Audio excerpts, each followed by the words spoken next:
Hey everyone, it's Lori, and I am here today with my Cathlit 2020 wrap up. So, the Cathlit 2020 challenge is from Hallie from Carrots for Michaelmas, her blog. She did one in 2019 and again in 2020. I'm really hoping she does 2021 because it's a very fun challenge where you read a bunch of Catholic books based on prompts.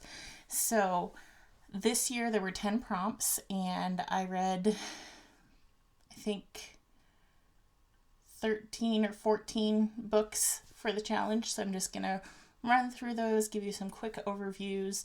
I have talked about pretty much all of these in reading wrap-ups. There are a couple that will be in my next reading wrap-up, my December 2020 reading wrap-up. So keep an eye out for that if you want more details on those particular books. Our first prompt was a memoir by a Catholic, and I ended up reading two books here. One was my plan, and the other one just kind of happened because, sometimes things happen.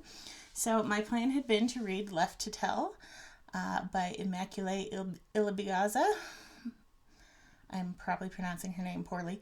But anyway, this is about her experience during the Rwandan Holocaust, and I read this early in the year. I'm thinking maybe February. She was supposed to be in a small town near me in April, I believe. And clearly that did not happen in 2020. So, but this was a very compelling book. Not nearly as hard to read as I was afraid because, of course, the topic is horrific. But Immaculée writes with such hope, and she's a great speaker. So if you ever get a chance to hear her speak, or if you ever want to pick up one of her books, I have really enjoyed the ones I have read. So highly recommend this one. The other memoir by a Catholic that I read in 2020 was When Life Gives You Pears by Jeannie Gaffigan, and it's about her experience with her brain tumor and surgery. And I listened to this in an audiobook. 2020 was like the year of audiobooks for me. I'm not usually a huge audiobook person, but something about everything going on has made it so that in a lot of ways it's easier for me to listen to a book than to read a book. But this was just one that I picked up from the library because I had heard good things about it, and I enjoy the Gaffigans. So the audiobook was really good, though, because it was narrated by Jeannie Gaffigan and her sister. So one of the things that happened during her surgery is that her vocal cords were kind of messed up for a while. So Jeannie Gaffigan narrates the second half of the book with her kind of gravelly, rough voice after surgery. And she had her sister, who lots of people have mistaken them for each other on the phone and things like that. They sound very similar. Narrate the first half of the book pre-surgery. So that was just like the coolest audiobook that I think I came across this year, just in terms of how it was done. And it's just an amazing story of what Jeannie Gaffigan went through and how her faith played such a big part in her experience. So those were the memoirs by Catholics that I read this year. The next category is a spiritual classic, and I ended up reading two of those as well. The one I had planned to read was The Reed of God by Carol Houselander, and this is one that I finished in December. I loved this book. I think that every Catholic should read this book. I've been meaning to force my husband to read the whole thing. I mean, I gave him entire chapters to read as I was reading it, and I think my kids should read it too. She just goes into so much depth about what Mary can teach us and what Mary's life may have been like, and just made it so that I could relate in a lot easier manner to Mary. So I really, really recommend this book. Pick it up if you don't have it. And then the other spiritual classic that I read was The Sinner's Guide by Venerable Louis of Granada. I don't know. I think it's Granada. Anyway, The Sinner's Guide is kind of massive, as you can see, and I believe this was part of my Read Your Way to Heaven Year 3. I'm guessing that from my trying to get through it book avalanche common problem here. My trying to get through it tape flags here. This just goes into a lot of detail about all of the different types of sins and virtues. So if you want an in-depth overview of sin and virtue, and how to practice virtue and avoid sin, this is a very thorough book. So I recommend it. It was not my favorite thing that I read. I had a hard time getting through it. Kind of a tough read for a year like 2020, but I do think it was a good book to read. Okay, the next category was a book by a Catholic novelist, and the one I had planned to read, I did read, and then I thought it didn't count, but then I thought about it more, and I think it does count. I did read 2 others anyway. But that was Lost in the Cosmos by Walker Percy. Now, the reason I didn't think this worked after I read it was because it's not a novel. It's like a faux self-help book. So I don't know what category to really put under, but not a novel. But the category was book by a Catholic novelist. So I'm going with this book is by a Catholic novelist. But anyway, this is strange. If you were looking for kind of a weird out there book, it's a little dated because the time period it was written, some of that kind of shines through the book more than some of Walker Percy's other books. So not my favorite Walker Percy, but it was interesting and fun. It's like one giant self-help quiz type thing. Very, very strange, but very entertaining as well. Also, Walker Percy-ish, and I did finish this one in December. I listened to the Moviegoer, and I did that along with the Close Reads podcast. So I'll be talking about that more in my December reading wrap-up. But I did enjoy the Moviegoer. I don't think it's nearly as good as Lost in the Ruins was. But there was a lot about the protagonist Binks that made me think a lot. So his whole situation and his situation with Kate and with his secretaries and so forth made me think a lot about different things. And I did see it as a conversion story, although not everybody does. But I think that is probably what Walker Percy intended from it. So the Moviegoer was pretty good. Not my favorite Walker Percy, but probably I liked it a little bit better than Lost in the Cosmos. And then the other book by a Catholic novelist was also one that I did with the Close Reads podcast, and that was The End of the Affair by Graham Greene. I also listened to this in an audiobook. I believe it was narrated by Colin Firth, and it was excellent. So if you need a particular suggestion for an audiobook for The End of the Affair, that's a good one. I loved The End of the Affair. I didn't know if I was going to like it towards the beginning because there's just no likable character in there. Like, pretty much, you feel more for them as it goes, but towards the beginning you're just like, I hate everybody. So, sometimes those are really good books though. So of the books by a Catholic novelist, The End of the Affair was my favorite of the 3 that I read. The next category was poems by a Catholic, and I kind of cheated on this one because I had this in the house. This is Poems Every Catholic Should Know by Joseph Pears. I did not love this. Nothing wrong with the poems in here. I didn't love the format, and it's not like most people read a poetry book front to back, but this is almost set up to be read front to back. So it's a weird format. Some of the poems I think really deserve to be in here. Some of the poems I was just like, why is this here? Each poet has a little biographical paragraph or so telling a little bit about their life and when they lived and so forth. And then a poem or several poems after that. I could have done without the biographical, and I really wish that the poems had been grouped in some other way than this is all chronological. So, like the oldest poems towards the front, the newest poems towards the back. I just didn't love the format. So, not my favorite thing. I don't really recommend this. It's beautiful, so if you just want a beautiful poetry book that you like flip through, but definitely It's kind of set up to be read front to back, and I didn't like it that way. Next up was a book by a doctor of the church, and this is another one that I finished in December, and that's Dark Night of the Soul by St. John of the Cross.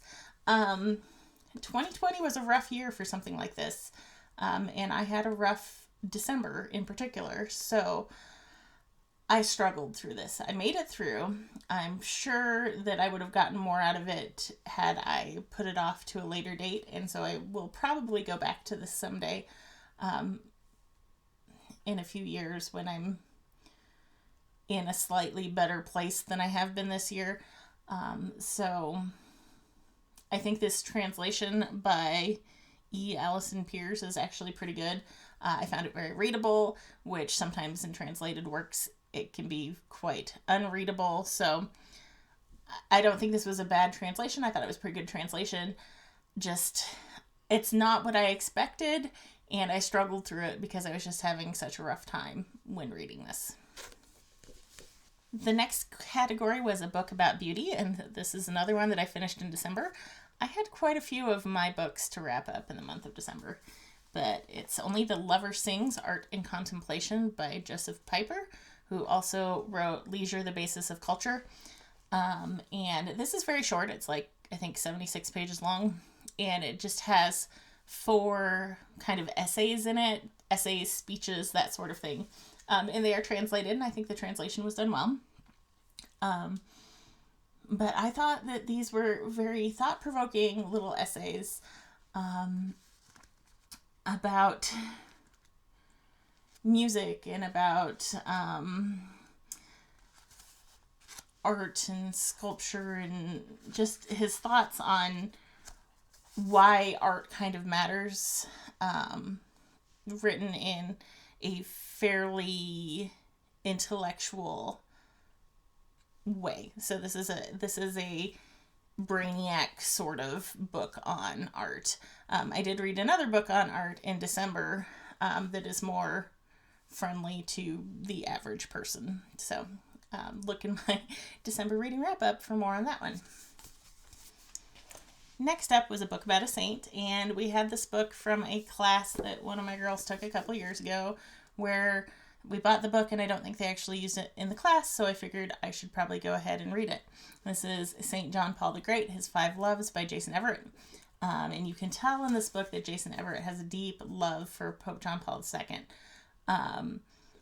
I enjoyed reading. The first half is kind of about is like a biography, starting with his early life and ending when he becomes Pope, I think, mostly. And then the second half of the book is all about his 5 loves. So the cross and the Virgin Mary and the Blessed Sacrament and human love. So those were kind of his like major focuses of his pontificate. So this was really interesting. You can tell the love for the Pope in this book.